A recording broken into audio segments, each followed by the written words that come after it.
Week 6 is officially underway, and today I got you guys covered with my top 36 wide receivers in the tier list format I bring you guys every week, going through my wide receiver 1s, my wide receiver 2s, my wide receiver 3s, and my favorite flex plays entering Week 6 of fantasy football. But before we get into the official tier list, I go through the will they play tier. Again, general rule of thumb of these guys, we want to see some positive reports on Saturday. If not, make sure you have a better alternative on your bench going forward. The main guys on the will they play tier this week are Deontay Johnson, Josh Downs, Michael Pittman, and Khalil Shakir. So we'll start off with Deontay Johnson. He banged up the same ankle injury that he had from last week. Again, he is officially listed as questionable. Does look like he could potentially play in this game, but make sure you monitor the news on Saturday. Make sure you monitor the news on Sunday going into the slate. If he does play, he's a top 24 level wide receiver in my rankings. You can fire him up. But again, be cautious. He is dealing with that ankle injury. Josh Downs and Michael Pittman Jr., wide receivers of the Indianapolis Colts. Tough for the Indianapolis Colts, obviously. They're dealing with their two top wide receivers, both dealing with injuries. With Josh Downs, it was initially reported that this would be a turf toe injury, potentially sidelining him for the foreseeable future, but he ended up practicing on Friday. Does sound like he may try to play in this game. Again, tread lightly. If you do have Josh Downs, does sound like a significant foot injury, significant toe injury. If he does suit up, my expectations limit to more of a top 36, top 40 wide receiver. But if he is healthy moving forward, that is a very good sign if you have Josh Downs, especially given his recent performances. Same thing with Michael Pittman. It was initially reported with the back injury that he could eventually be placed on IR. And while it does sound like he's more than likely going to be missing on Sunday, he did record a practice on Friday, did catch some passes from Anthony Richardson in the end zone. So that is something to monitor. Again, I'm not putting him in my lineup even if he does suit up this week. But if you have Michael Pittman Jr., very positive that he was already back on the field on Friday, especially after the initial reports that he would be added to the IR. And then finally, Khalil Shakir, wide receiver of Buffalo. I've raised some positive reports in terms of the progress from these Indianapolis guys. With Khalil Shakir, he has missed practice all week with that ankle injury. And if he doesn't practice again on Saturday, again, they are a Monday Night Football game, Buffalo taking on the Jets. If he doesn't practice on Saturday, it looks very unlikely he will be playing in this game. If he does suit up on Saturday, again, it's probably going to be in limited capacity. Probably don't want to risk it going into Monday Night Football. Make sure you have some alternative options if you do have Khalil Shakir on your team. But moving off of the will they play tier, again, some of the other guys that are already out and on bye week this week. The Rams, the Chiefs, the Miami Dolphins, and the Minnesota Vikings all on bye this week. So if you have guys like, of course, Cooper Kupp, Puka Nacua, Xavier Worthy, Juju Smith-Schuster, Tyreek Hill, Jalen Waddle, and of course the Minnesota guys with Justin Jefferson and Jordan Addison, make sure you take them out of your lineup. But not wasting any more time, we go to the wide receiver ones in my rankings this week. Starting off with my wide receiver one overall on the slate. And if you have CeeDee Lamb, maybe your question, okay, well, why do you have him as your wide receiver one? He's been a guy that has been a low-end wide receiver one to start the year. Hasn't really been playing up to that CeeDee Lamb level we saw from last year. But I think this is the get-right spot. If you guys watched the Trade Target show on the channel earlier this week, I think CeeDee Lamb has been getting incredibly unlucky, specifically in second halves of games. Again, we could talk about some of the context in those situations, some bloated game scripts, some, for example, against the Baltimore Ravens where he got benched in the fourth quarter. A lot of weird vibes right now with CeeDee Lamb, but I do think this is the get-right spot against the Detroit Lions this week. With CeeDee Lamb, about 90% of his production on the year has actually come in first halves of games. In fact, he's averaging nearly 15 PPR points if you just took his first half production alone. So in terms of what CeeDee Lamb has to do better moving forward, he simply has to keep his production going in the second half. Only 4 receptions for 25 yards in the entirety of the season in second halves for CeeDee Lamb. So very weird stat. I do think it's going to course correct itself, which is why I trust CeeDee Lamb to be able to bounce back. And on top of that, he does have a very prime matchup against Detroit this week, as tweeted per fantasy points data. CeeDee Lamb, position high 25.8 fantasy points per game at home since the start of last season. League high 22.4 fantasy points per game to opposing wide receiver ones that Detroit has led up. And of course, like we mentioned here, CeeDee Lamb kills man coverage. The Lions love basing out of man coverage, the 4th highest rate in the NFL at 38%. And like we said with CeeDee Lamb, highest man coverage composite we were talking about entering the year, 4.63 yards per route run against man. So we expect CeeDee Lamb to get back to that high-end wide receiver one status, which is why he's my wide receiver one overall on the slate. slate. But Amon-Ra St. Brown is also a very good option. He currently ranks as my wide receiver 3 on the slate. 27.5 implied points for the Lions, 24.5 implied points for the Cowboys, obviously with the Lions being 3-point favorites in this game.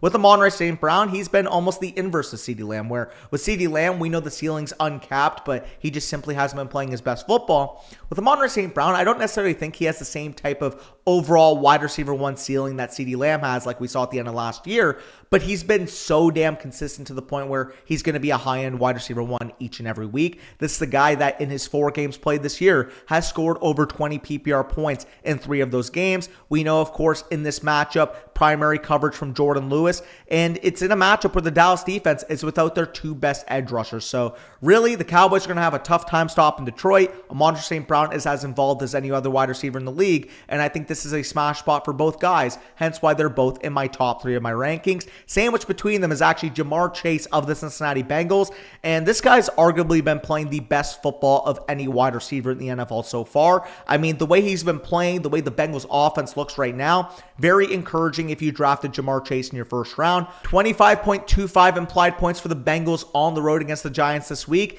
and Chase is completely out of that early season funk that we saw in the beginning portion, the first couple of weeks, and in the last few, I mean, he's looked downright like a league winner in fantasy football. On top of that, again, top 2 wide receiver 2 of his last 3 games, and the Bengals ranked number 2 in neutral pass rate in the last month of the year. So obviously, you're firing up Jamar Chase. He's got a league-winning level ceiling, and that starts again this week. Moving on to wide receiver 4, we have A.J. Brown of the Philadelphia Eagles. 26 implied Eagles points at home against the Browns this week, and this obviously marks the return for A.J. Brown in the lineup. He's only played 1 game this year. Cleveland, despite, having this moniker, having this overall status as an elite defense entering the year, simply hasn't been performing. Again, I'm sure a lot of it has to do with them kind of being displeased with how the offense has performed on the other side.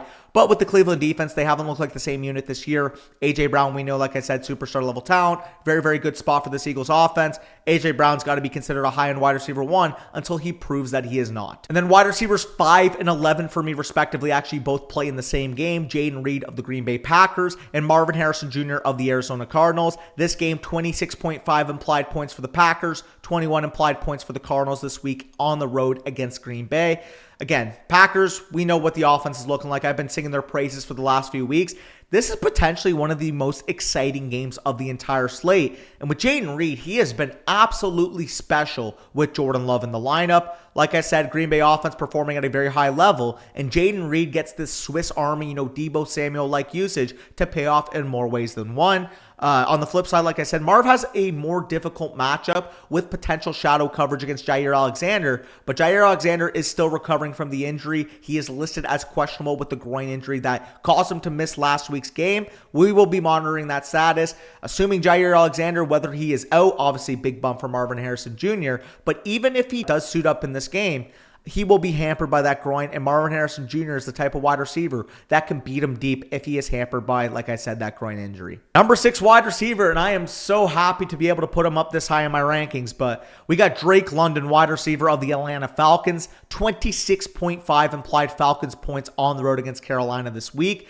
Atlanta is number 6 in neutral pass rate, and London's deployment on Thursday Night Football shows the type of fantasy ceiling he has on the season. 12 catches on 13 targets, 3 straight games of 9+ targets in this Atlanta offense, and now he faces a Carolina defense that has been destroyed by every offense they've played all year. London has the upside to be a mid to high-end wide receiver 1 moving forward based on a 27% target share on an offense that is throwing the football more than we expected coming into the year. You're firing up Drake London with supreme confidence, especially given the overall dependency Kirk has shown on him in the last few weeks. Wide receivers 7 and 9 actually already played on Thursday Night Football. DK Metcalf at 7, Brandon Ayuk at 9. Obviously, intra-divisional affair. Seahawks took on the 49ers. 49ers coming out on top. DK Metcalf, despite delivering 11 targets in this game, only produced 3 receptions for 48 receiving yards, 7.8 PPR points. So very disappointing. Again, if you told me coming into Thursday he would have commanded 11 targets,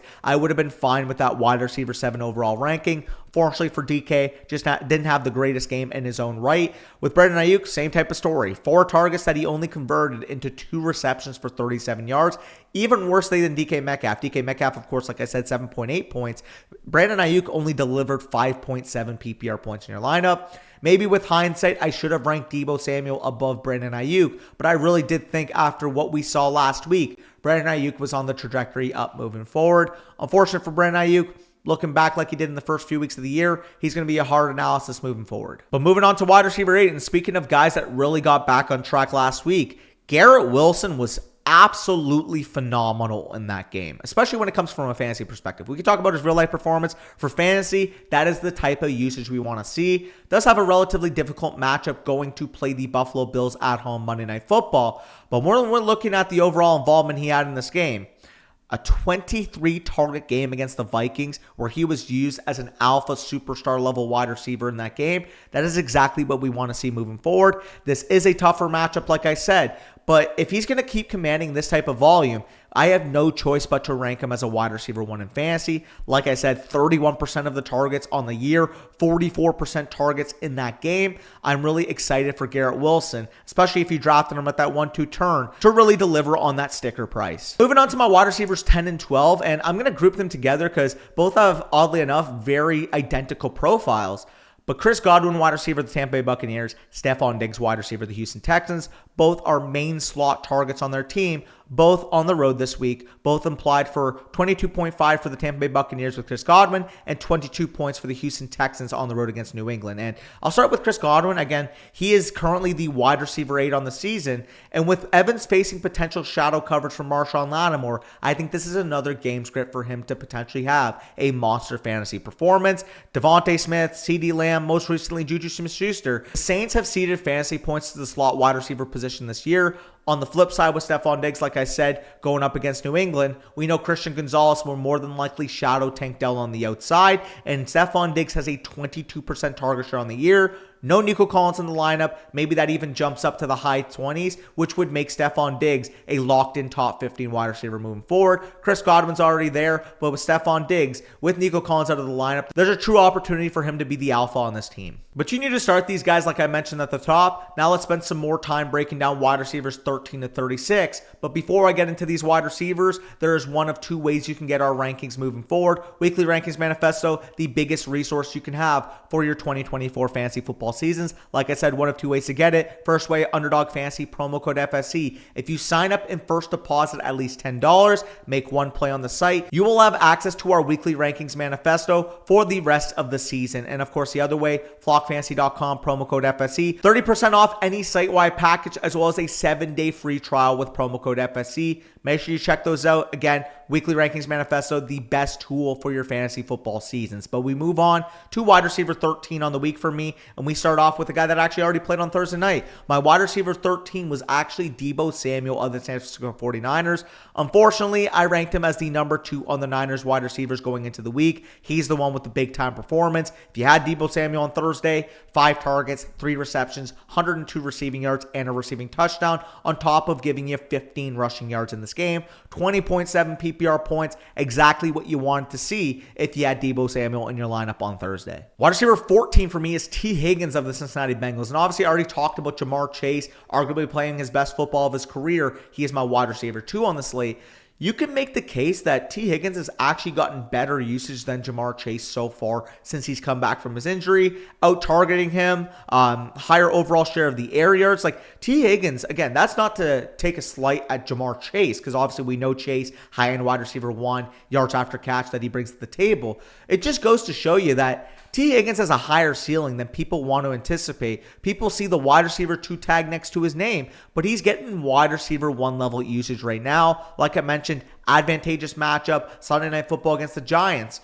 I think T. Higgins is going to keep adding to this resume of him being a high-end wide receiver 2 moving forward. Think of, the Tampa Bay Buccaneers with Chris Godwin and Mike Evans. I think that is how we should be viewing the Cincinnati Bengals if T. Higgins has the level of game that I think he can on Sunday Night Football. Wide receivers 15 and 17 for me, I'm going to group together because obviously, of course, they both play in that London game. Jags taking on the Bears. DJ Moore ranks in at 15. Brian Thomas Jr. ranks in at 17 in my rankings. With DJ Moore, we finally saw him clicking with Caleb Williams this past week, and now he has an extremely exploitable matchup going up against an overmatched Jaguars pass secondary, one of the worst defenses in the NFL. DJ Moore is the trustworthy wide receiver one of this Bears offense, and with the Bears passing offense playing better in the last few weeks, I trust him as a mid-range wide receiver 2 moving forward, especially in a great matchup situation against Jacksonville. On the flip side, not as great as of a matchup when it comes to Brian Thomas Jr. He has shown he can be an alpha wide receiver 1 already this year, and if you actually take his seasonal yards per route run so far this year in his rookie year,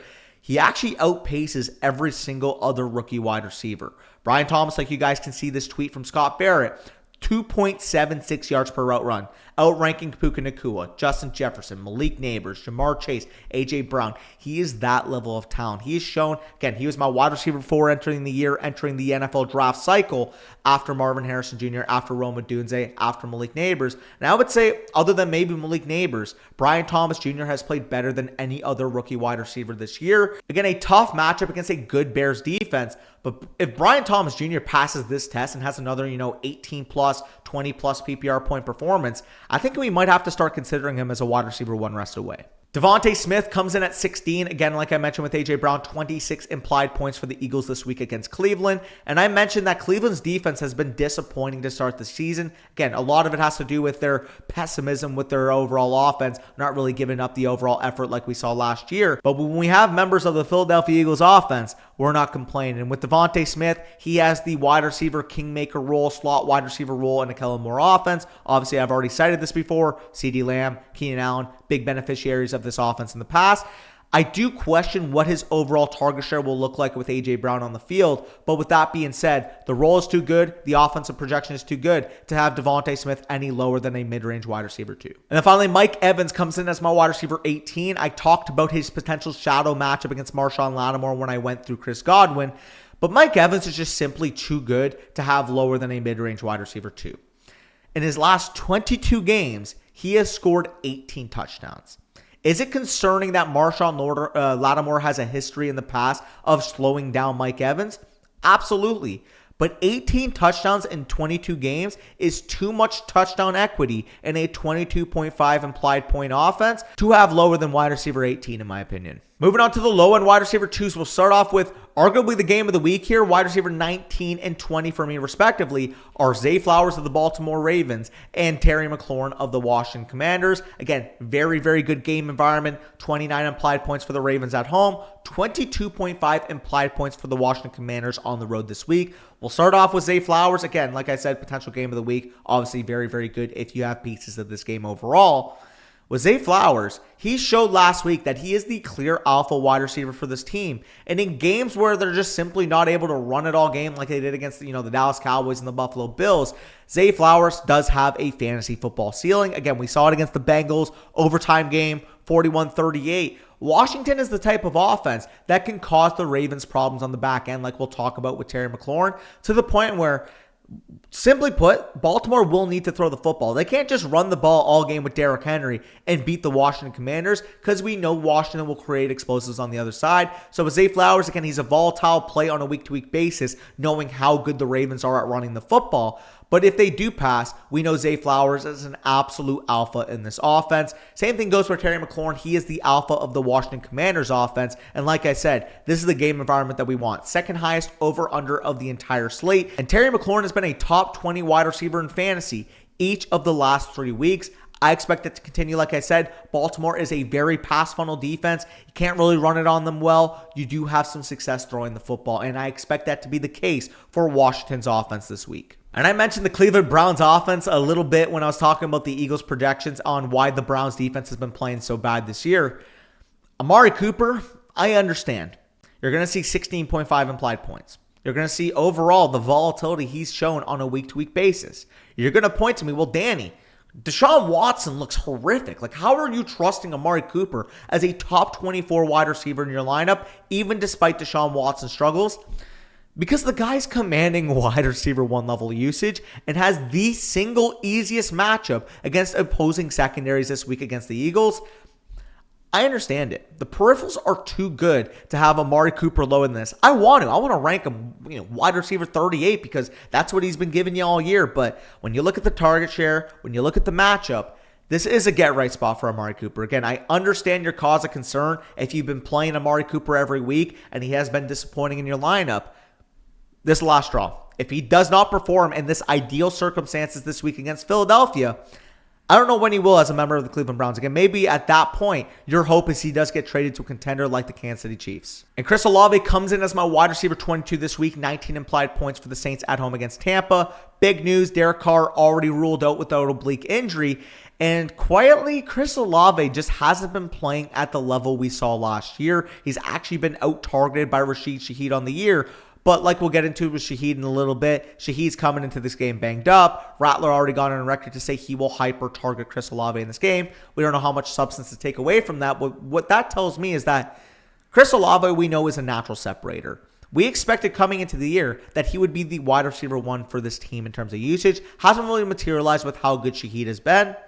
Could be the case where with new quarterback under center, with Spencer Rattler making his first start, maybe that's the type of juice we can expect for this offense. Maybe a potential switch between what we've seen between the dynamic between Chris Olave and Rashid Shaheed. Again, I still got to rank him lower because it is a backup quarterback comparatively to what we've seen from this offense with Derek Carr. But with that being said, wide receiver 22, that's basically what he's been doing all year anyways. Wide receiver 23 for me, and I know Christian's watching this. He's probably licking his chops waiting for me to mention this guy, but we got Wan'Dale Robinson, wide receiver of the New York Giants, 21.75 implied Giants points at home this week. Obviously, the biggest news, Malik Neighbors, you're dealing with a concussion and you're going to a Travis Scott concert. I don't know what you're doing, buddy, but you got ruled out again for this game, so great work on that regard. With Wan'Dale Robinson, though, I mentioned last week the reason why my concerns for Wan'Dale Robinson and not having him in my top 36 were what this offense would look like without Malik Neighbors demanding attention on the field. And quietly, the answer was very, very positive. I'll talk about Darius Slayton in a little bit because I do have him aggressively ranked this week. But I do trust Wan'Dale Robinson. The level of overall volume he sees, especially in a great game environment, great matchup against a struggling Cincinnati secondary, I think he's got to be viewed as a wide receiver 2. He's been a wide receiver 2 in fantasy so far this year. And like I said, in a prime matchup against Cincy, there's no reason for me to have him any lower than this. And then wide receiver 24, again, another guy that if you put into your lineup last week, you probably left with a sour taste in your mouth, especially considering how aggressively I had him ranked. I'm going back to the Dontavian Wicks. 26.5 implied Packers points at home, like I mentioned with Jaden Reed. And I get that. If you put Wicks in your lineup last week, he probably burned you. He couldn't link up with Jordan Love, again, despite having 7 targets, 2 receptions for 20 yards. Not going to cut it in your fantasy football lineups. And I understand he's potentially risky with the potential return of Romeo Doubs and Christian Watson to the lineup. But he's heard plenty of volume from Jordan Love when he's been on the field. And if he sees the level of route participation he saw in the last 2 weeks, we're talking about a guy that can flat out win you your week. We saw 2 weeks ago what that looked like. He was the wide receiver 3 overall on the slate, 24.8 PPR points. In an exploitable matchup against a struggling Cardinals secondary, I'm going back to the Wicks. Again, you can argue with the floor, and I understand that. He is a very high-risk, high-reward play. But like I said, when somebody shows me they have top 3 overall upside on a week, I'm willing to go back to the well, especially when we're only valuing them in the wide receiver 24 to 30 range, with Dontavian Wicks coming as my wide receiver 24. Moving on to my wide receiver 3s, we start off with my wide receiver 25 this week, and a big riser for me, a guy that hasn't been on my tier list so far this year, but I do like Wan'Dale Robinson. Have to give him credit with how well he's been playing. Darnell Mooney of the Atlanta Falcons, 26.5 implied Falcons points against the Panthers, like I mentioned with London. I already mentioned how involved Drake London's been. Darnell Mooney is coming off a game where he had over 30 PPR points, 16 targets in last week's game. Again, a 24% seasonal target share. There is no way I can consistently rank this guy outside of the top 30 with how well he has been playing so far this year. Like I said, dominant last week on Thursday Night Football, probably won you guys a lot of your matchups, and he is shaping up to be one of the best late round picks in fantasy. Should continue the level of dominance we've seen already this year against, like I said, a struggling Panthers secondary. And then back to back, we got wide receivers 26 and 27 for me. Another big riser, my beloved Dallas Cowboys. Jalen Tolbert comes in as wide receiver 26. And 27, we have Jameson Williams of the Detroit Lions. Like I mentioned, this is the best game environment of the entire slate. Highest over-under, 78% of the sharp money on the over in this game. And we also have it as a top 10 game in terms of the overall pace we can expect. I've already made the case when I talked about it with CeeDee Lamb and Amon St. Brown. For the Cowboys' perspective and Jalen Tolbert, obviously big-time game, catches the game-winning touchdown against the Steelers, 26% target share, 89% of the snaps. And with Brandon Cooks on IR, he has the opportunity to clearly cement himself as the number 2 wide receiver on this team. We know what CeeDee Lamb represents. We know what Jake Ferguson represents at tight end. Jalen Tolbert showed me on Sunday he is the clear front runner to be a stud wide receiver 2 on this team. Again, 10 targets, 7 receptions, 87 yards, and that game-winning touchdown against the Steelers. He's been quietly playing better all year, and I've mentioned it on the channel multiple times, but it's time I actually show him some flowers. This is a great game environment. We want to be targeting the Cowboys pass catchers, especially knowing that their path to staying in this game, being competitive against Detroit, will have to come in the passing game. And like I mentioned with CeeDee Lamb, the Lions run the 4th highest rate of man coverage. If Jalen Tolbert is the player that I think he can be, he should be set to continue that performance we saw on Sunday night. On the flip side with Jameson Williams, again, obviously we know what he brings to the table. Big play threat, demanding targets on that 3rd level portion of the field. The only concern that I have for Jameson Williams and why he's not lower or higher ranked than where he currently is, again, when you look at the peripherals, 27.5 implied points on the road, obviously big play nature he brings to the table. The concerning thing for Jameson Williams is that he's actually seen his targets go down in each of the last 4 games that he's played. 30% target share in week 1, down to 11% target share this past game he played. Obviously, week 5 bye, played in week 4 against the Seattle Seahawks. He saved his day with that 70-yard touchdown, and that's the reason why he's still in my top 30 in the sense that on any given target, he can change the complexion of his fantasy matchup. However, 11% target share is not sustainable moving forward. If he doesn't score 70-yard touchdowns against the Cowboys or against teams moving forward, I have significant concerns with Jameson Williams. Again, you're still targeting the game environment. You're still targeting the over-under. You're still targeting the implied points of this Detroit offense with the big play threat that Jameson Williams brings to the table. But at the same time, it shows the level of volatility he brings on a week-to-week basis. And I mean, I mentioned how good of a matchup this is with Wan'Dale Robinson, but I'd be a fool to not rank Darius Slayton in my top 30, coming in at wide receiver 28. Like I said, 21.75 implied points for the Giants this week.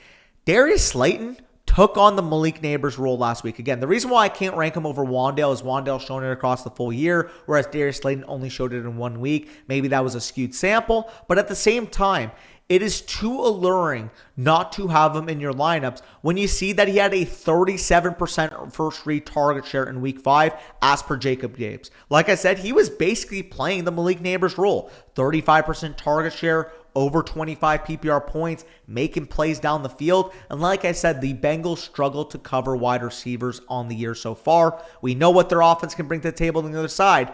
The Giants will be forced to score points against the Bengals. Like I said, we know Burrow's in MVP form. We know, of course, what Jamar Chase and T. Higgins bring to the table.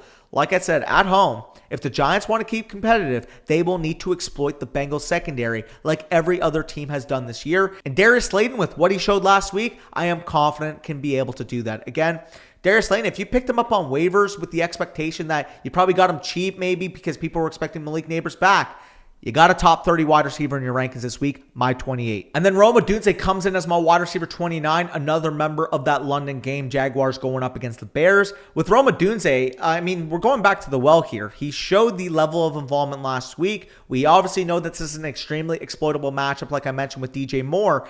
And like I said with Rome Odunze, he's very much established himself as the wide receiver 2 on the Bears so far this year. In games that both Keenan Allen and him have played, he's actually had the better utilization at the wide receiver position. He's outsnapped Keenan Allen each game they've played together. And while Keenan Allen has actually had more targets, I expect that to level out moving forward. Rome Odunze being able to do it on all 3 levels. Keenan Allen at this point in his career, only really a slot, short yardage type of wide receiver at this point with the usage he has shown on the Bears. And I do think it comes at the expense of Keenan Allen days for those that are wondering why he's not in the top 36. And then wide receiver 30, we have Tank Dell of the Houston Texans.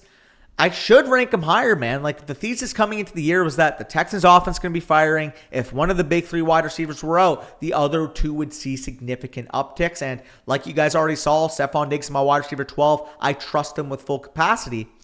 With Tank Dell, I'm starting to get a little bit worried. Again, knowing that there's no Nico Collins in this lineup, he's still going to be a top 30 wide receiver for me. But knowing that Tank Dell suffered the same fractured fibula that really hampered Tony Pollard last year, it makes sense why Tank Dell has not been good in fantasy to start the year. Again, on top of that, tougher matchup, Christian Gonzalez on the outside, 22 implied points for the Texans, which will be on their low front moving forward. I'm concerned about Tank Dell. Again, knowing that there's no Nico Collins, you probably have to put him in your lineup, like I said, as a top 30 overall wide receiver. But I'll fight back on people that want to rank him as like a top 20 option simply because there's no Nico Collins. Because quite frankly, Tank Dell has to be playing some better football for me to do that. And then moving on to my flex plays, wide receiver 31. Again, another member of this game environment. Christian Kirk, not been getting the full allotment of snaps so far in the last few weeks, but he's played good enough, been efficient on those snaps to the point where he has still been involved in terms of fantasy football. Again, tougher matchup, but he has been a top 30 wide receiver in each of his last 3 games in fantasy football. Wide receiver 32 for me is Jackson Smith-Njigba of the Seattle Seahawks. Obviously already played on Thursday Night Football. 9 targets in that game. He was able to convert into 5 catches for 53 yards, 10.3 PPR points. I'm starting to get concerned about JSN. He is not looking like the projection I had for him coming into the year, has not taken that step as the talent that I think he would. And at this point, I really do think he is a matchup-dependent slot wide receiver. Again, hopefully he proves me wrong. It's clear as day that DK Metcalf is the true number 1 wide receiver on this team. We just need to see JSN playing better on a more consistent basis. Wide receivers 33 and 36 for me, also another game environment that they share. Pittsburgh traveling on the road to play the Las Vegas Raiders. I'm going to start off with George Pickens. Vibes are not good with right now. Like if you drafted George Pickens and you're seeing the snaps cut back, you're seeing obviously some of the interviews, he looks like he just doesn't even want to be a Pittsburgh Steeler. Very much cause for concern. I mean, it feels like every year we're dealing with an Arthur Smith basis. Like, what's going on with Arthur Smith? George Pickens only played 65% of the snaps, just like last year. I mean, we're talking about Kyle Pitts. We're talking about Drake London. I don't know what's going on with the Steelers offense, and I don't know what's going on with George Pickens, but his usage is too good to have lower than this. A 27% target share and a 43% air yard share would result in most wide receivers being in a top 15 level area. Like we're talking about a top 15 fantasy wide receiver if you can crack 27% of the targets and over 40% of the air yards. Pickens has done that, and he is currently the wide receiver 37 in points per game. And like I said, only played 65% of the snaps against the Cowboys. I don't know what's going on under the surface. Again, the level of involvement is too much for me to have him outside of this list. But if there's another week where he plays like 68% of the snaps or 72% of the snaps because Arthur Smith is doing Arthur Smith stuff, he can't be a top 36 wide receiver. So this is my final straw with him. I want to see him get back to that level of snap share. And if he doesn't, he will have to be lower and off of this list moving forward. On the flip side with Jacoby Myers, he's almost the anti-George Pickens in the sense where we know George Pickens, the ceiling that he has, the ability at the ball, at the catch point. I mean, the guy's just a great real life talent. On the flip side with Jacoby Myers, maybe he doesn't have that level over, wide receiver 5, wide receiver 4 on the slate type of ceiling that Pickens does. What he does have, though, is consistent involvement with Devontae Adams out of the lineup. Tough matchup against Pittsburgh, but like we've seen with Jacoby Myers in the last few weeks, he has been a consistent wide receiver 3 in all 3 of his last weeks. And in the last 2 weeks specifically with no Devontae Adams, he has seen 26% and 42% of the team targets. Like I said, tough matchup, but he is too involved not to have in my top 36. Rashid Shaheed comes in at 34. Again, mentioned the game environment, Tampa Bay on the road to play New Orleans. Like I said with the Chris Olave point, he does come into this game banged up, which is why I have him a little bit lower. However, if you just took on the overall season sample we've seen so far, he has actually outproduced Chris Olave. Again, with him being banged up, I think I do have to have a little bit of discrepancy between him and Olave in my rankings. But with that being said, like I mentioned last week, I had Chris Olave in my top 12 thinking he'll get back to that level. We haven't seen Chris Olave get back to that high 20% target share like we saw last year. Rashid Shaheed has been the one commanding the target. So really something to monitor. Again, he does say he's ready to go with that hip injury in this game, but I do think there's potential for him to be hampered up, and that could cause Chris Olave to be the true wide receiver 1 this week, but we'll see what happens on Sunday. But finally, at wide receiver 35, we have Calvin Ridley of the Tennessee Titans. Home matchup against the Indianapolis Colts this week, 22.75 implied Titans points, and Ridley's only seen a 17% target share this year, but we've actually heard Coach Brian Callahan say that they want to make a more concerted effort to get the ball into his hands. He actually got quoted as saying, "I got to do a better job of finding ways to get Calvin the ball, just get it in his hands, every which way we can. And that is what we want to hear if we do roster Calvin Ridley. Indy has been horrific against the pass this year, and Ridley, like we said, is due for a bounce back spot this week. You can even argue that this is too low, but knowing the overall sample of the season we've seen thus far, I just want to see Calvin Ridley get on the board before I can rank him as a top 30 level option in this type of matchup. But either way, like I said, if you guys enjoy, make sure you leave a like down below, comment your biggest start sit decision. I'll try to get to as many as possible. And of course, like I mentioned in the middle of the video, if you want access to all of our weekly rankings moving forward, the best single resource you guys can get is our weekly rankings manifesto. One of two ways: Underdog Fantasy, promo code FSC on sign up and first deposit. Play one contest up to $10. You guys will have access to those rankings. The other way, of course, flockfantasy.com, promo code FSC, 30% off of any site-wide package, as well as a 7-day free trial. But with that being said, peace out. Good luck in your week 6 matchups. Let's secure those W's.